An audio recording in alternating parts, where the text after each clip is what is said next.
रात आसीगला रात समय गोटे टेंट से माने लगेले मरुभूमि रे राति से रही से समय ठीक पहांती आड़कू से उठी आरबियन बिलीवर से उठिकी बुलिले देखिले गोटे जिनिस तापर से साइंटिस्ट को कहि हमें प्रस्तुत हेले आ जेते सकाळे साइंटिस्ट उठुछंती उठिबा समय से गले आ ताको पछाले राति रे ऑटो आस्थिले आपण जानिछंती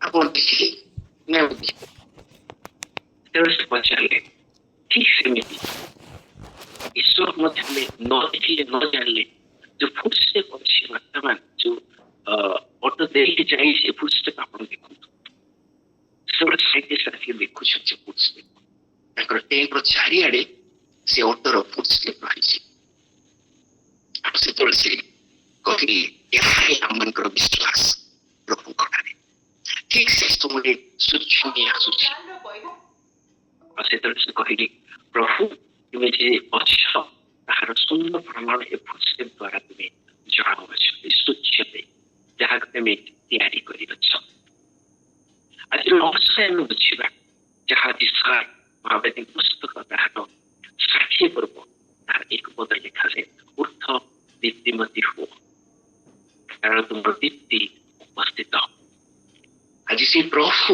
जे कि हमनकर चिरकालीन आलोक सदृश भाव रही जे जति निवास से प्रभु किभଳି भावरे आपण लोक मान को समस्त विषय जत्न तत्व सुरक्षा आशीर्वाद दी आसुछंती आज से विषय अल्प हम ध्यान करबा को जाउछु तबे भागवत मन क्रम समस्त जानो दी भाग से विभक्त करा जाए गोटे हला मुख्य आ गोटे हला गौण आ से भितरे आज हम तीन भाग रे आउट विभक्त करबा गोटे हला प्री एक्साइल आ गोटे एक्साइल आ गोटे पोस्ट एक्साइल तो केते लेखक कहନ୍ତି जे मिखा होचंती प्री एक्साइल रो जने रहिथिले आ ताको विषय कुहा जाय खुशीर विषय जे कंटेम्पररी ऑफ आइसिया साइंस से कंटेम्पररी रहिथिले जेते तीनटा राजा थिले कहा जाय during the reign of Jotham आहस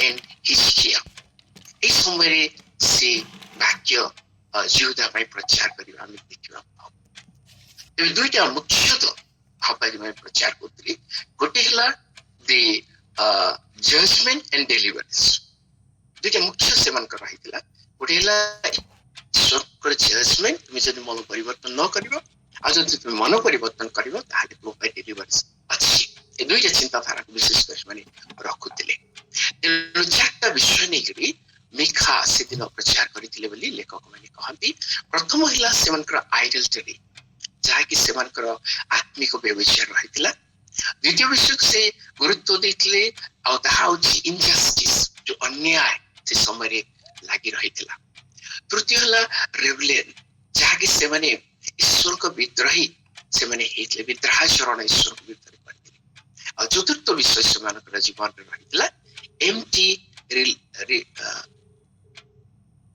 रिचुअलिस्ट तृतीय चतुर्थ विषय बहुत गुरुत्वपूर्ण विषय एम्प्टी रिचुअलिज्म से मन को मध्य रहितला जेमती प्रभु यीशु कहिले बाहिक जीवन से मन रहितला जेमती से डिमरी गछ से देखिले आ डिमरी गछ रे हम देखु खाली पत्र थिला से भितरे फल किछि नथिला दैट इज एम्प्टी रिचुअलिज्म खाली बाहिक भाव रे हम सुंदर देखा जो किंतु आत्मिक भाव रे फल न थाए सब गुरुत्व को विषय को देखी तार गुरुत्व को से उपस्थापन करिया पे इच्छा कले मिखा 7:18-20 को कहा जाए ए सॉरिंग डिक्लेरेशन ऑफ गॉड ईश्वर को जो प्रकाश समान जो डिक्लेरेशन प्रभु दोछते ता गुप्त नुहे ता स्पष्ट भाव रे देखा जाए जहाँ एब्री तार क्षमा करिवे रोमियो तार 1:20 रे हम देखो ईश्वर को गुण समूह ताहा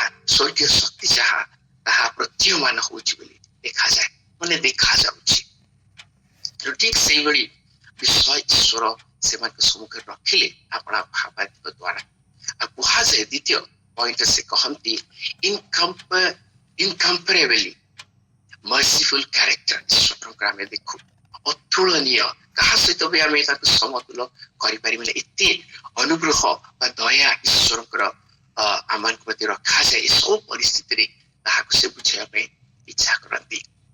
ଆଉ ତୃତୀୟରେ ସେ ଲେଖନ୍ତି, ଇଟ୍ promise that despite human constant failure, ଯଦି ମନୁଷ୍ୟ ଅନେକ ସମୟରେ ବିଫଳ ହେଇଯାଇଥାଏ, God's delight in showing steadfast love, ତାର ପ୍ରତ୍ୟେକ ବିଫଳତାରେ ମଧ୍ୟ ଈଶ୍ୱର ଡିଲାଇଟ୍ ଖୁସି ହୁଅନ୍ତି ନିଜର showing steadfast love, ନିଜର ସେଇ ସ୍ନେହପୂର୍ଣ୍ଣ କରୁଣା ପ୍ରକାଶ କରିବା ପାଇଁ ଈଶ୍ୱର ସବୁବେଳେ ପ୍ରସ୍ତୁତ ରହନ୍ତି। ସେହି ଈଶ୍ୱର ଆଜି ଆମେ ବୁଝିବା ପାଇଁ ଆସିବା।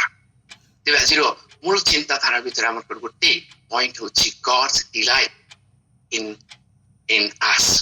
ଈଶ୍ୱର ସବୁବେଳେ ସନ୍ତୁଷ୍ଟ ହୁଅନ୍ତି, ଯାହା ବାକ୍ୟରେ ଲେଖାଯାଏ, 18 ପଦରେ ଲେଖାଯାଇଛି, କାରଣ ସେ ଦୟାରେ ସନ୍ତୁଷ୍ଟ ହୁଅନ୍ତି।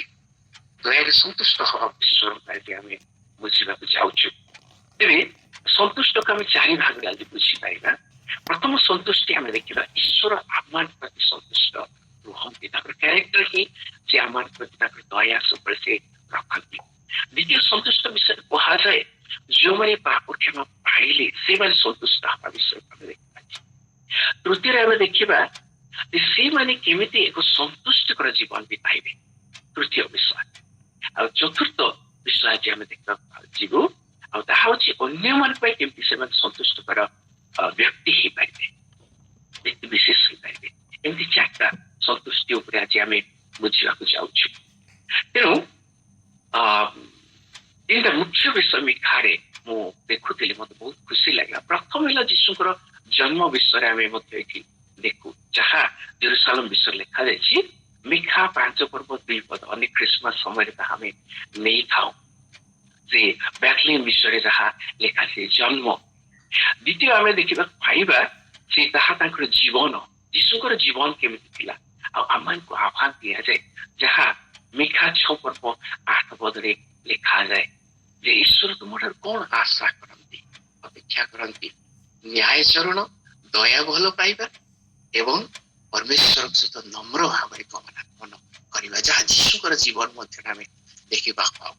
ଆଉ ତୃତୀୟ ତାଙ୍କର ଆହ୍ୱାନ, ସମସ୍ତ ୟୁନିଭର୍ସାଲ କଲ୍ ସେ ଦିଅନ୍ତି, ଯାହା ମିଖା 4 ପର୍ବ 1 ପଦରେ ଆମେ ଦେଖିବାକୁ ପାଉ। ମିଖା 4:1ରେ ଏ ବିଷୟ ଆମେ ଦେଖିବାକୁ ପାଉ ଯେ ୟୁନିଭର୍ସାଲ ସମସ୍ତେ ଦିନେ ଫ୍ଲୋ ହେଇକି ପ୍ରଭୁଙ୍କ ନିକଟକୁ ଆସିବେ। ତେଣୁ ଏ ସବୁ ବିଷୟକୁ ଆମେ ଦେଖିଲା ବେଳକୁ 3ଟା ପଏଣ୍ଟରେ ଆଜିର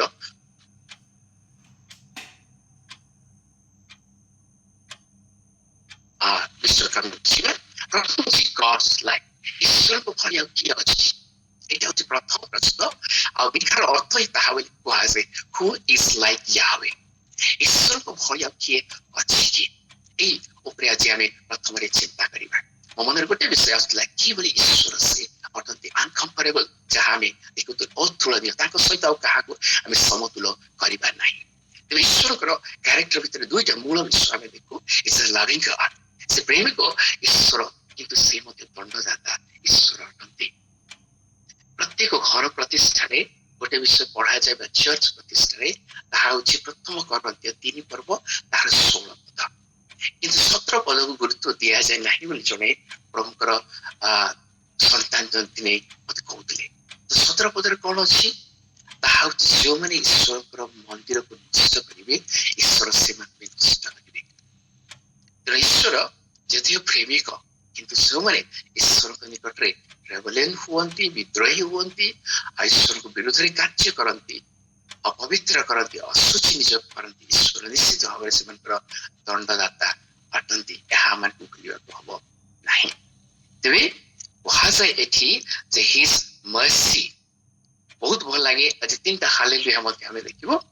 his mercy is greater then his judgement, ଏହା ତାଙ୍କର ମହାନତା।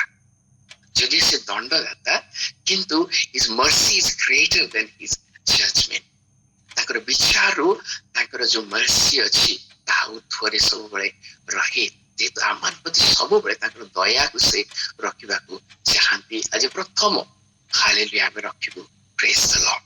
ଈଶ୍ୱରଙ୍କୁ ଆମେ ଧନ୍ୟବାଦ ଦେବୁ, ତାଙ୍କର ଦୟା ସବୁବେଳେ ଉର୍ଦ୍ଧ୍ୱରେ ରହିଛି, ଆମର ସମସ୍ତ ପାପର ଉର୍ଦ୍ଧ୍ୱରେ ସବୁବେଳେ ତାହା ରହିଛି। ସେ ଆମକୁ ସବୁବେଳେ ଦୟା କରି ଆମକୁ ପଢେଇବା ପାଇଁ ସେ ଚାହାନ୍ତି। ମୋ ମନରେ 3ଟା ପ୍ରଶ୍ନ ଆସିଥିଲା। ଯଦି ସେଦିନ ହଜିଗଲା ଦିନର ପିତା ଜଗି ନଥାନ୍ତା, ଯଦି ପାଉଲ ଯଦି ପିତରଙ୍କୁ ପ୍ରଭୁ କ୍ଷମା ଦେଇନଥାନ୍ତେ, ଯଦି ପାଉଲକୁ କ୍ଷମା ଦେଇନଥାନ୍ତେ, କେମିତି ସେମାନଙ୍କ ଜୀବନ ଦେଇଥାନ୍ତା? ଚିନ୍ତା କରନ୍ତୁ। ଆଉ ଥରେ ପ୍ରଶ୍ନ ଆଣୁଛି, ହଜିଗଲା ପିଲାର ବାପା ଯଦି ସେଦିନ ଠିଆ ହେଇନଥାନ୍ତେ ତାକୁ ଗ୍ରହଣ କରିବା ପାଇଁ, ଆଉ ଦ୍ୱିତୀୟତଃ ଯଦି ପିତରକୁ କ୍ଷମା ଦିଆଯାଇ ନଥାନ୍ତା, ତୃତୀୟରେ ଯଦି ପାଉଲକୁ କ୍ଷମା ଦିଆଯାଇ ନଥାନ୍ତା, କଣ ହେଇଥାନ୍ତା? ସେଇ ପ୍ରଶ୍ନର ଉତ୍ତରକୁ ଆଜି ଆମେ ବୁଝିବାକୁ ଚେଷ୍ଟା କରିବା।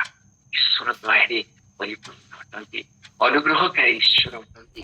ଆମକୁ ସବୁ ପରିସ୍ଥିତିରେ ଆମକୁ ସମ୍ଭାଳିବା ପାଇଁ, ଆମକୁ ଗ୍ରହଣ କରିବା ପାଇଁ ସେ ଇଚ୍ଛା କରନ୍ତି। ହଜିଗଲା ପିଲାର ଜୀବନରେ ତାହା ହେଇଥିଲା। 3ଟା ବିଷୟ ଆମେ ଦେଖୁଛୁ। ଯେତେବେଳେ ସେ ଫେରୁଛି, ଈଶ୍ୱର ତାହା ଦେଖି ନାହାନ୍ତି। ମତେ କେତେ ଦୁଃଖ ଦେଇଛି, ସେ କେତେ କଷ୍ଟ ଦେଇଛି, ରାତି ଦିନ ତା ପାଇଁ କେତେ କଷ୍ଟ ଅନୁଭବ କରିଛି, ତାହା ସେ ପ୍ରଶ୍ନ କରିନାହାନ୍ତି। ଅବାଧ୍ୟ ତୁ ଚାଲିଗଲୁ, ସେ ପ୍ରଶ୍ନ ମଧ୍ୟ ସେ ଆଣିନାହାନ୍ତି। କୌଣସି ପ୍ରଶ୍ନ ଆଣିନାହାନ୍ତି। ଗୋଟେ ବିଷୟ ଆଣିଛନ୍ତି, ଯେତେବେଳେ ସେ ସମ୍ମୁଖକୁ ଆସିଛି ତାକୁ ସେ ଗ୍ରହଣ କରିବା ପାଇଁ, ଆଲିଙ୍ଗନ କରିବାକୁ ସେ ଧାଇଁ ଯାଇଛନ୍ତି। ଆଉ ଜଣେ ଆମ ଭିତରେ ଜଣେ ଭାଇ ଥିଲେ, ବରଗଡ଼ରୁ ସେ କହୁଥିଲେ, ସବୁବେଳେ ସେ ଗୋଟେ ବିଷୟ କହିବା, ସେ ଗାଁ ମୁଣ୍ଡରେ ଠିଆ ହେଇଥିଲେ। ଜଣେ ପ୍ରଚାରକ କହୁଥିଲେ ବୋଲି ସେ କହିଲେ, ଗାଁ ମୁଣ୍ଡରେ ନିଜ ପୁଅକୁ ଅପେକ୍ଷା କରିଥିଲେ, କେତେବେଳେ ମୋ ପୁଅ ଫେରି ଆସିବ। ଆଉ ସେ ଫେରି ଆସିଲେ ତାକୁ ଗ୍ରହଣ କଲେ, ତାହା ନୁହେଁ, ତାକୁ ନୂଆ ଜୀବନ ଦେବାକୁ ସେ ଇଚ୍ଛା କଲେ। ଆଉ ତାହା ଥିଲା ଯେ ବସ୍ତ୍ରକୁ କାଢି ନେଲେ। ଦ୍ୱିତୀୟ ହେଲା ରିଙ୍ଗ, ତାକୁ ଅଧିକାର ବିଷୟ ତାକୁ ଦଉଛନ୍ତି। ଆଉ ତୃତୀୟ ହେଲା ଯେ ମାଲିକ ମାନେ ସବୁବେଳେ ଚୋତା ପିନ୍ଧୁଥିଲେ। ଜଣେ ଲେଖକ ଲେଖନ୍ତି, ସେ ଚୋତା ମଧ୍ୟ ତାକୁ ଦଉଛନ୍ତି, ପୁତ୍ର ଅଧିକାର ତାକୁ ଦଉଛନ୍ତି। ତାହା ହଉଛି ଗଡ୍ସ ମର୍ସି। ବୁଝିବାକୁ ଚେଷ୍ଟା କରିବା। ହାଉ ଗ୍ରେସିୟସ୍ ଗଡ୍ ହି ଇଜ୍। ସେଥିପାଇଁ ସେ ଲେଖନ୍ତି ଗ୍ଲୋରିୟସ୍ ମର୍ସି ଈଶ୍ୱର ସବୁବେଳେ ଆମେ ଦେବାକୁ ଇଚ୍ଛା କରନ୍ତି। ଡିଲାଇଟ୍ ଟୁ ଫରଗିଭ୍, ଈଶ୍ୱର କ୍ଷମା ଦେବା ପାଇଁ ସବୁବେଳେ ଖୁସି ହୁଅନ୍ତି, ସନ୍ତୁଷ୍ଟ ହୁଅନ୍ତି ତାଙ୍କ ସନ୍ତାନ ସନ୍ତତି ମାନେ। ଏଥିପାଇଁ 4ଟା ଡିଲାଇଟ୍ସ ସେ ପ୍ରଶ୍ନ ଆଣନ୍ତି। If God delights, why some destroy? କାହିଁକି କେତେ ଲୋକ ବିନଷ୍ଟ ହେଇଯାଆନ୍ତି ଯଦି ଈଶ୍ୱର ସନ୍ତୁଷ୍ଟ ହୁଅନ୍ତି? ତାର ବେଷ୍ଟ ଉତ୍ତର ଡେଭିଡ ଜକ୍ୱେ ସେ ଦିଅନ୍ତି, some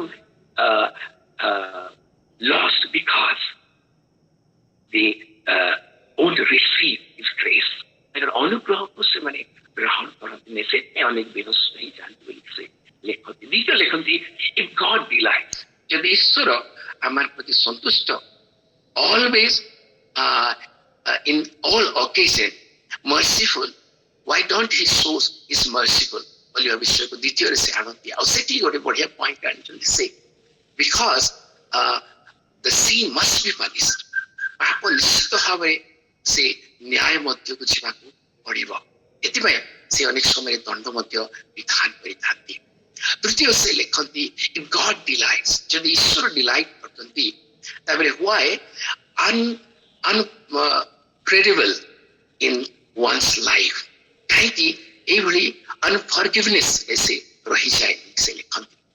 because the only one sin, ଈଶ୍ୱର ଗୋଟେ ପାପକୁ ଅନେକ ସମୟରେ ଦୁଃଖ ପାଆନ୍ତି, ଆଉ ତାହା ହଉଛି ତାଙ୍କ ରିଜେକ୍ସନକୁ ବୋଲିକି ତୃତୀୟ ପଏଣ୍ଟ ସେ ଆଣନ୍ତି। ଆଉ ଚତୁର୍ଥ ପଏଣ୍ଟ ଆଣନ୍ତି, if God delights, ଯଦି ଈଶ୍ୱର ଡିଲାଇଟ୍ କରନ୍ତି, why he cannot merciful in every time, ସବୁବେଳେ ସେ merciful ନୁହନ୍ତି। ଆଉ ସେଠି ସେ ବେଷ୍ଟ ଆନ୍ସର ଦିଅନ୍ତି, trust in God, ଈଶ୍ୱରଙ୍କ ଉପରେ ସବୁବେଳେ ଭରସା ରଖ, not out feeling, ବାହିକ ବିଷୟ ଉପରେ ତୁମେ ଧ୍ୟାନ ଦିଅ ନାହିଁ, ସବୁବେଳେ ଈଶ୍ୱରଙ୍କର ମର୍ସି ଉପରେ ତୁମେ ଭରସା ରଖ ବା ଟ୍ରଷ୍ଟ କର ବୋଲି ସେ କହନ୍ତି। ତେବେ ଈଶ୍ୱର ଆମକୁ ଉଦ୍ଧାର କରିବା ପାଇଁ ଏମିତି ଗୋଟେ ଯୋଜନା କଲେ, ଯାହାକୁ ଆମେ ଏବେ ଦ୍ୱିତୀୟ ପଏଣ୍ଟ ଦେଖିବା, ତାହା ହଉଛି ଗଡ୍ସ ଆକ୍ସନ। ଆମେ ପ୍ରଥମରେ ଦେଖିଲୁ ଗଡ୍ସ ଲାଇକ୍, ଈଶ୍ୱର ଭଳିଆ କେହି ନାହାନ୍ତି। ଆଉ ଦ୍ୱିତୀୟ ପଏଣ୍ଟରେ ଦେଖିବା ଗଡ୍ସ ଆକ୍ସନ, ଈଶ୍ୱର କେମିତି ଆକ୍ସନ ଗୁଡାକ ବା କାର୍ଯ୍ୟ ସେ କରନ୍ତି, କିଭଳି ସ୍ନେହପୂର୍ଣ୍ଣ କାର୍ଯ୍ୟ ସେ ଆମ ପାଇଁ କରି ଯାଆନ୍ତି। ଦ୍ୱିତୀୟ ଲେଖାଯାଏ, ଗ୍ରେଟେଷ୍ଟ ପ୍ରୋବ୍ଲେମ ଥିଲା ଯେ ମନୁଷ୍ୟର ପାପ। ମଝିରେ ମୁଁ ଦେଖୁଥିଲି ଗୋଟିଏ କ୍ୱେଶ୍ଚନ ସଲ୍ଭ ହେଇନଥିଲା, ରାସିଆର ଜଣେ ବ୍ୟକ୍ତି 140 ବର୍ଷ ପରେ ତାକୁ ସଲ୍ଭ କରିଛନ୍ତି। 40 years ପରେ ସଲ୍ଭ କରିଛନ୍ତି। ପରଦିନ ମୁଁ ଦେଖୁଥିଲି, ମତେ ଆଶ୍ଚର୍ଯ୍ୟ ଲାଗିଲା। ତ ମଣିଷର ସବୁଠାରୁ ବଡ ସମସ୍ୟା କଣ ଥିଲା? ଯାହା ହେଇପାରୁଥିଲା, ଆଉ ତାହା ଥିଲା ମନୁଷ୍ୟର ପାପ। ଯେ ମନୁଷ୍ୟର ପାପକୁ ଈଶ୍ୱର ହିଁ ହାଲ କରିପାର, ମନୁଷ୍ୟ କରିପାରିବ ନାହିଁ। ସେଥିପାଇଁ ଦୁଇଟା ବେଷ୍ଟ ଉଦାହରଣ ପରଦିନ ଆମେ ଆମର ଆଲୋଚନାକୁ ନେଇଥିଲୁ ମେଡିକାଲରେ, ଆଉ ତାହା ଥିଲା ଯେଶାୟା ଭାବବାଦୀ ପୁସ୍ତକ 6 ପର୍ବ ତାର 7 ପଦରେ ଲେଖାଯାଏ, ଯେତେବେଳେ ସେ ଅଶୁଚି ଅଷ୍ଟାଧର ବୋଲି କହିଲେ, ଅଶୁଚି ଗୋଷ୍ଠୀ ମଧ୍ୟରେ ମୁଁ ରହିଛି ବୋଲି ସେ କହିଲେ, ଈଶ୍ୱର ନିଜେ ବ୍ୟବସ୍ଥା କଲେ। ସେ ଅଙ୍ଗାର ଧାନୀରୁ ଅଙ୍ଗାର ଅଣାଗଲା। ତାହା ନିଜର ଉପାୟ ମଧ୍ୟରେ ନଥିଲା ଯେ ସାଇର ଉର୍ଦ୍ଧ୍ୱରୁ ଅଣାଯାଉଛି, ପରମେଶ୍ୱର ଠାରୁ ଅଣାଯାଉଛି। ଗୋଟେ ଦୂତ ଆଣୁଛି ଆଉ ତାକୁ ଛୁଇଁକି ଶୁଚି କରାଯାଉଛି। ଇଟ୍ is not from air but eat is from heaven. ଈଶ୍ୱରଙ୍କର ପରିତ୍ରାଣ କାର୍ଯ୍ୟକୁ ଆମେ ଦେଖୁ। ଆଉ ଜହନ ତାର 4 ପର୍ବ 10 ପଦକୁ ଯେ ଯିବା, ସେଠି କଣ ଲେଖାଯାଏ? ଯେ 10 ପଦ ଲେଖାଯାଏ, ଏହା ଈଶ୍ୱରଙ୍କର ଦାନ, ଏହା ଈଶ୍ୱରଙ୍କର ଦାନ ତୁମକୁ ଦିଆଯାଉଛି। ଯେଉଁମାନେ ପାପରେ ବଞ୍ଚୁଛନ୍ତି ସେମାନଙ୍କ ନିମନ୍ତେ ଈଶ୍ୱରଙ୍କର ଦାନ ହଉଛି ପରିତ୍ରାଣ। ଆଉ ସେଥିପାଇଁ ମତେ ଖୁସି ଲାଗେ ଯେ ସେ କୃଷକୁ ବାଛି ନେଲେ, ସେ କୃଷକୁ ବାଛି ନେଲେ। ଯେ କୃଷର କାର୍ଯ୍ୟ ଦ୍ୱାରା ମନୁଷ୍ୟମାନଙ୍କୁ ସେ ଉଦ୍ଧାର କରିପାରନ୍ତି। ଗଡ୍ସ ଆକ୍ସନକୁ ଆଜି ଆମେ ବୁଝିବାକୁ ଯାଉଛୁ। ଗଡ୍ସ ଡିଡ୍, ଈଶ୍ୱର ଆମକୁ କେତେ ସ୍ନେହ କରନ୍ତି, ନିଜେ ପାପ ବହି ନେଇଯିବା ପାଇଁ ସେ କୃଷକୁ ବାଛି ନେଲେ। ଆଉ ସେ ଦ୍ୱିତୀୟ ଷ୍ଟେପ ସେ କଣ କରନ୍ତି? ଆମ ପାପକୁ ସ୍ମରଣ କରନ୍ତି ନାହିଁ, ପାପକୁ ଉପେକ୍ଷା କରନ୍ତି ବୋଲି ଲେଖାଯାଏ। କେତେ ଅନୁଗ୍ରହ ସେ ଆମମାନଙ୍କୁ କରୁଛନ୍ତି ସବୁବେଳେ। ତାହାକୁ ଆଜି ଆମକୁ ଧ୍ୟାନ କରିବାକୁ ପ୍ରଭୁ ସୁନ୍ଦର ଅବସର ଦିଅନ୍ତି। He will again have compassion, ଆମର ପ୍ରତି ସବୁବେଳେ ତାଙ୍କର ଦୟାକୁ ସେ ପ୍ରକାଶ କରୁଛନ୍ତି। ରିଜେକ୍ସନ ଆଉ ରେସିଷ୍ଟେନ୍ସ ଭିତରେ ସବୁବେଳେ ପ୍ରଭୁ କାର୍ଯ୍ୟ କରନ୍ତି। ତାହା ଆଜି ଆମେ ବୁଝିବାକୁ ଯିବା। ଲେଖାଯାଏ ତୃତୀୟରେ, the Lord will subdue all our iniquities। ଯେତେ ଆମମାନଙ୍କର ପାପ ଅଛି ପ୍ରଭୁ ସବୁକୁ ପାଦ ତଳେ ଦଳି ଦେବା ପାଇଁ ଇଚ୍ଛା କରନ୍ତି। ତେଣୁ ଏଫେସୀୟ 3 ପର୍ବ 18 ପଦରେ ଲେଖାଯାଏ, ଈଶ୍ୱରଙ୍କ ପ୍ରେମର ଦୈର୍ଘ୍ୟ, ପ୍ରସ୍ଥ, ଉଚ୍ଚତା ଓ ଗଭୀରତାକୁ ଆମେ ସବୁବେଳେ ମାପିବା ଦରକାର। ଆମର ଯାହା ବି ଇନିକ୍ୱିଟିସ୍ ରହୁ, ପାପ ରହୁ, ଈଶ୍ୱର ଯେତେ ଗଭୀର ମଧ୍ୟରେ ଆମେ ରହିଥାଉ ପାପରେ, ଆମକୁ ସେ ଉଦ୍ଧାର କରିବା ପାଇଁ ପ୍ରସ୍ତୁତ ଈଶ୍ୱର ଅଟନ୍ତି। ତାହା ହିଁ ଜଣେ ବାଇବଲ ବ୍ୟାଖ୍ୟାକାରୀ, ନୂତନ ନିୟମର ଟୀକାର ଲେଖକ ଏ ବିଷୟକୁ ଲେଖନ୍ତି। ଯେତେ ଡିପ୍ରେ ଆମେ ରହୁନା କାହିଁକି, ଈଶ୍ୱର ଆମକୁ ଉଦ୍ଧାର କରିବା ପାଇଁ ପ୍ରସ୍ତୁତ ଈଶ୍ୱର ସେ ଅଟନ୍ତି। ତାଙ୍କର ମର୍ସିକୁ ସବୁବେଳେ ସେ ଆମ ପାଇଁ ରଖିବା ପାଇଁ ଚାହାନ୍ତି। ତେଣୁ ଏଠି ଆମେ ଦେଖିବାକୁ ପାଉଛୁ ପିତର ଆଉ ଯୋଉ ଏକ୍ସାମ୍ପଲ ଯୋଉ ବିଷୟ ମୁଁ କହିଥିଲି, ପିତର ଆଉ ଯଦି ପାଉଲକୁ କ୍ଷମା ଦିଆଯାଇ ନଥାନ୍ତା, ପାଉଲ କେତେ ଖୁସି ସେଦିନ ଯେ ପ୍ରଭୁ ମତେ କ୍ଷମା ଦେଇଛନ୍ତି। ସେ ବାକ୍ୟ ମୁଁ ପଢିବାକୁ ଚାହେଁ, ଯାହା ଆମେ ଦେଖୁ ଗୋଟିଏ ଅଂଶରେ, ତାହା ହଉଛି ଯେ ଏଭ୍ରି ତାର 1 ପର୍ବ ତାର 12 ପଦରେ ସେ ଲେଖନ୍ତି, 12 ଆଉ 13 ପଦରେ ଲେଖନ୍ତି। ପ୍ରଥମ ତିମୋଥୀ 1 ପର୍ବ 12 ଆଉ 13 ପଦରେ, ଆମ୍ଭମାନଙ୍କର ସେହି ପ୍ରଭୁ ଯୀଶୁ ଖ୍ରୀଷ୍ଟ ମତେ ସକ୍ଷମ କରିଅଛନ୍ତି, ତାହାଙ୍କୁ ମୁଁ ଧନ୍ୟବାଦ ଦେଉଅଛି ଯେ ସେ ମତେ ବିଶ୍ୱସ୍ତ ଜ୍ଞାନ କରି ସେବକ ପଦରେ ନିଯୁକ୍ତ କରିଅଛନ୍ତି। ଆଉ 16 ପଦରେ ଗୋଟେ ଶବ୍ଦ ଆଣିଛନ୍ତି, ଆପଣା ପୂର୍ଣ୍ଣ ଚିର ସହିଷ୍ଣୁତା ସେ ପ୍ରକାଶ କରନ୍ତି। ଆଉ ଥରେ ମୁଁ ପଢୁଛି, ଆପଣା ପୂର୍ଣ୍ଣ ଚିର ସହିଷ୍ଣୁତା ସେ ପ୍ରକାଶ କରନ୍ତି, ଏଥି ନିମନ୍ତେ ମୁଁ ଦୟା ପ୍ରାପ୍ତ ହେଲି ବୋଲି ସେ କହନ୍ତି। ଦେଖନ୍ତୁ, ଆମର ଯାହା ବି ପାପ ଆମେ କରୁ, ଈଶ୍ୱରଙ୍କ ନିକଟରେ ଯେତେବେଳେ ଆମେ ଆସିଯାଉ, ଈଶ୍ୱର ନିଜେ ମଧ୍ୟ ପବିତ୍ର ଆତ୍ମା ଦ୍ୱାରା ଆମକୁ ପଢାଇ ସେ କ୍ଷମା ଦେଇ ଗୋଟେ ନୂଆ ଜୀବନ ଆମକୁ ଦେବା ପାଇଁ ସବୁବେଳେ ଇଚ୍ଛୁକ ଅଟନ୍ତି। ଏହା ତାଙ୍କର ମର୍ସିକୁ ଆଜି ଆମେ ବୁଝିବା। ହି ଡିଲାଇଟ୍ସ ଟୁ ଫରଗିଭ୍ us, ଆମକୁ ସବୁବେଳେ କ୍ଷମା ଦେବାରେ ସନ୍ତୁଷ୍ଟ। ତେଣୁ ଦ୍ୱିତୀୟ ବିଷୟରେ ଆଜି ଆଉଥରେ ଆମେ ଚିନ୍ତା କରୁଛୁ, why he delights, ଯେହେତୁ ପାଉଲଙ୍କ ଜୀବନରେ ପ୍ରଭୁ କ୍ଷମା ଦେଲେ, ଗୋଟେ ନୂଆ ଜୀବନ ଦେଲେ, ସେଥିପାଇଁ ସେ ଡିଲାଇଟ୍ ଅଟନ୍ତି, ଖୁସି ବା ସନ୍ତୁଷ୍ଟ ସେ ଅଟନ୍ତି। ଆଉ ତୃତୀୟ ବିଷୟ, ତୃତୀୟ ଷ୍ଟେପରେ ଆମେ ଦେଖୁ ଆଜି। ପ୍ରଥମ ଷ୍ଟେପରେ ଦେଖିଲୁ କେମିତି କୃଷକ ସେ ବାଛି ନେଲେ ଆମକୁ ଉଦ୍ଧାର କରିବା ପାଇଁ। ଦ୍ୱିତୀୟ ବିଷୟ ଦେଖିଲୁ, ଆମର ଯାହା ବି ଇନିକ୍ୱିଟିସ୍ ଅଛି ସେ ସବୁରୁ ସେ କ୍ଷମା ଦେବା ପାଇଁ ଇଚ୍ଛା କରନ୍ତି। ଆଉ ତୃତୀୟ ବିଷୟ ସେ କରନ୍ତି, ଆମଙ୍କର ପାପକୁ ସେ ସମୁଦ୍ରରେ ନିକ୍ଷେପ କରନ୍ତି।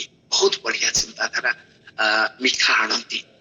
तीन प्रकार भाव लिखा जाइए आप जो चलीजे गीत संख्या 103 तार 12 पदर जो देखिए पूर्वर पश्चिम जेते दूर बोली देखा जाए पूर्वर पश्चिम जेते दूर देखी हुए मापी हुए एते दूर पर्यंत आम पाप से नहीं जाती आज गत काली मुझे विषय चिंता करने समय मन पड़ा से समुद्र हूँ गार्बेज जमती लोक मैंने खाइला पर बोतल आ विभिन्न कागज फिंगी दियंती सेमती ईश्वर ठीक से समुद्र से गभीर मध्य से फिंगी दियंती जहा द्वारा से स्मरण करेंगे नहीं पाप को स्मरण करेंगे नहीं आमर मथारे बोली जड़े लेखक लिखते लिखे ना ये सीमेर से थिला किंतु संपूर्ण भाव से भूली जावाक चाहती मो मन गोटे प्रश्न आसूला जदि आज मनुष्य ठीक सेमती होता ताहले ये पृथ्वी मध्य स्वर्ग हो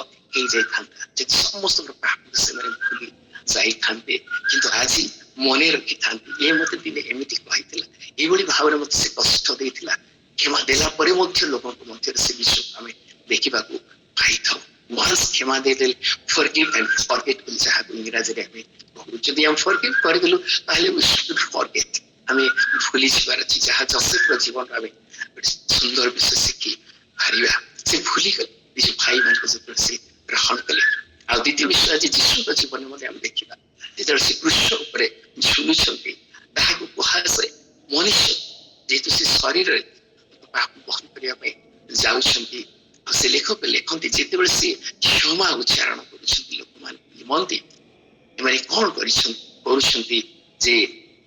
विषय से क्षमा देवाई आला ईश्वरत्व को बुझाए मनुष्यत्व को देखो ईश्वरत्व ईश्वर से भाव में आम क्षमा देवा सब प्रस्तुत ईश्वर अटंती यह द्वितीय विषय आज आम देखा पाऊँ द्वितीय हालेलुया आम आनी प्रथम हालेलुया मुझे आनिली His mercy is greater than his judgment. द्वितीय कथा होची we are forgiven.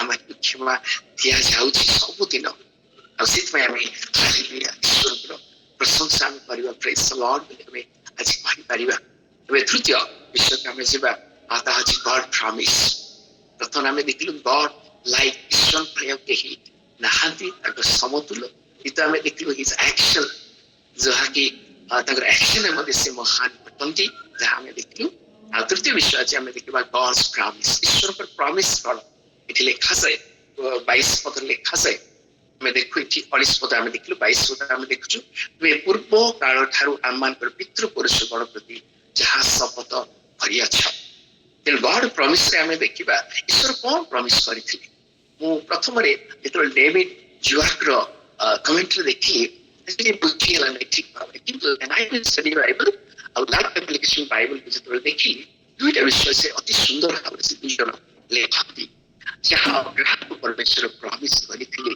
जे आकाश तारा भली आ समुद्र रो बाली भली तुमर गस्ती हेबाकू जाउछथि ई भली भावरे ईश्वर कार्य परिसंति बोली से माने लेखन्ति तेनु एप्री तार 11 पूर्व 12 पदर गोटे विषय लिखा जाए एप्री तार 11 12 रे गोटे विषय लिखा जाए पढ़ी दूसरी एप्री 11 तार 12 पद लिखा जाए एहेतुर मध्य मृत कल्प जने व्यक्ति ठारू आकाशर नक्षत्र गण बोली असंख्य समुद्र तीरस्थ बालुका बोली अगण्य एक जाति उत्पन्न हेला बोली लिखा जाए तेणु से समय आज पर्यंत ईश्वर अनुग्रह दया से रखी मनुष्य उद्धार पाई पाई आज से प्रभुंकर से अनुग्रह सिंहा से स्थान पाऊँ जहाँ एप्रिल 2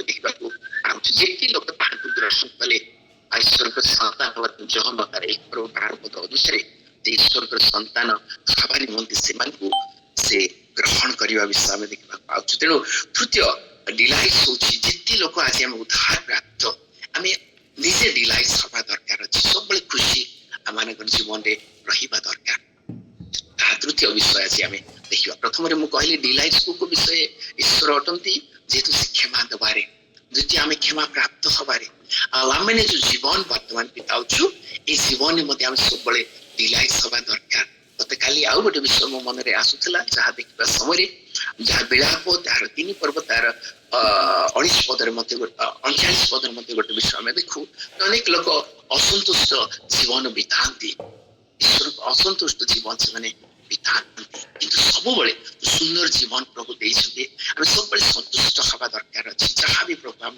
दउछन्ते जहा प्रभु ठार हम पाउछु जो बले जीवन रे प्रभु रखिछन्ते ए विषय मत सब दिन आम संतुष्ट होइके हमको जीवन बिताइबा दरकार बोली तृतीय पॉइंट रे आज हम बुझिबा आ चतुर्थ पॉइंट रे आज हम बुझिबा जो जगत रे हम बंचछु and I study Bible ताको सुंदर भाव रे लेखन्ती आ से लेखन्ती एज ऑफ रिलीजियन जो वर्तमान रो विभिन्न धर्म चिंताधारा भितर लोक बंचुछन्ती से भितरे आम जेमती मिखा 6 पर्व 8 पद को आम जेमती रखि परिबा जस्टिस को आम रखि परिबा मर्सीफुल को आम रखि परिबा एमे हम्बल आम जे नम्रतार सहित प्रभु सहित गमनागमन करि परिबा आ ता देई करी गोटे जगत रे आम ईश्वर को प्रकाश करि परिबा in a society and the world बल्कि से एक जो समाज रे हमें बंचु और जो वर्ल्ड रे वर्तमान हमें रहिछु से मानकर मध्य रे एबो एक जीवन हमें बिताई परिबा तबे लोक माने आमान को दे संतुष्ट कर जीवन को देखिबे और मध्य से माने प्राप्त होई परिबे ईश्वर से मान को से बळे जीवन को पढे हमें छाकरिबे आम जीवन जहाँ प्रकाश करि परिबो जहाँ हम कहतले जे प्रतीयमान होछि बोली विषय जहाँ रोमियो 1:20 पदरे जहाँ हम देखुथिलु आ जो प्रथम पॉइंट में कहली स्वर्णिम डिक्लेरेशन ऑफ गॉड जहाँ कि सब प्रतीयमान होछि ईश्वर तरफ से ही इच्छा ईश्वर से दया जहाँ प्रतीयमान होछि से बळे जीवन प्रकाशित होई परिबो तेनु लास्ट विषय में होछि ताहाको एनआईवी स्टडी बाइबल से लिखिछन्ती the same mercy will available today अनि सबैले ईश्वरको मर्सी अवेलेबल अटे मझिरे हामी देखुथिलु ग्यास र अभाव देखा जाउथिला पेट्रोल र समस्या थिला लाइन लोक लागुथिले किबे सब भितरे आज ईश्वरको मर्सी को कम्पेसन काम बुझिबा आवश्यक ताहा केबे बी कम हुए नाही ताहा मिले नाही बोले हामी कहि परिबा नाही सबैले इज अवेलेबल सेता जे तृतीय हालेलुया हामी कहि परिबा प्रेज द लॉर्ड आज कहि परिबा ईश्वर सबैले को कम्पेसन आमान पुत्र रखिछ जे जेपरि केही केबे विनष्ट नहुँदै जहाँ तिनी सफल अनुसार केही हुँदै जेपरि विनष्ट नहुँदै से आशीर्वाद ईश्वर आमान प्रति सबदिन रखुछन्ति तेबे आज हामी तीनटा पॉइंट देखिलु गॉड्स लाइफ आ द्वितीय रे हामी देखिलु गॉड्स एक्शन आ तृतीय हामी देखिलु गॉड्स प्रॉमिस ईश्वरको प्रॉमिस अछि समस्त जन्तु उद्धार पाइ परिबे रक्षा पाइबे सबदिन ताको दया अवेलेबल रहिछि जहाँ हामी ग्रहण करि परिबा ईश्वरले दुईटा वाक्य सहित शेष करी हामी इच्छा करे और ये वाक्य लिखा जाए एप्री तार 13 पर्व तार 8 पद लिखा जाए यीशु ख्रीष्ट काली आज चिरकाल समान जो ईश्वर अब्राहम र ईश्वर थिले जो ईश्वर नूतन इस्राएल गोष्ठी ईश्वर अटन्ती सेम मर्सी आज हम पाइरहेको से इच्छा करती द्वितीय विषय होछि जहाँ विलाप तार 3 पर्व तार 22 और 20 पदे लिखा जाए सदाप्रभुको विविध दया सकाश माने विनष्ट होइन हो कारण ताहाकर करुणा शेष हुने जगत रे सब शेष रहि जाए ताहाकर करुणा शेष हुने दैट इज गॉड्स मर्सी जहाँ से शपथ गरिसन्ते ताहाको से पालन करन्ति आ शेषरे लेखा जाए सब अति प्रभात रे नूतन तुमरो विश्वास पता उत्तम प्रति प्रभात रे ताहा नूतन ईश्वर आमानको दबाको चाह एभ्री डे हमने ताहा प्राप्त हो हाम्रो जीवन यात्राले आउ ईश्वर को मर्सी पाए सबदिन कम्पेसन पाए ईश्वर को सबदिन आम धन्यवाद देवा दरकार आ जो हालेलुया शब्द आज आम देखलु जे ईश्वर सब आम धन्यवाद दे आम बंचवा आवश्यक अच्छे प्रभु हमको डिलाइटफुल लाइफ दिंतु से आम उपर डिलाइट बचती सब आम क्षमा प्राप्त जीवन पे सब डिलाइट करवा खुशी रहा आम जो जीवन देते वर्तमान क्षमार सहित से जीवन में सब तृतीय डिलाइट आम हवा अन्य गोटे डिलाइट एक सुंदर जीवन आशीर्वाद जीवन ईश्वर प्रदान करतु आमेन प्रेज द लॉर्ड।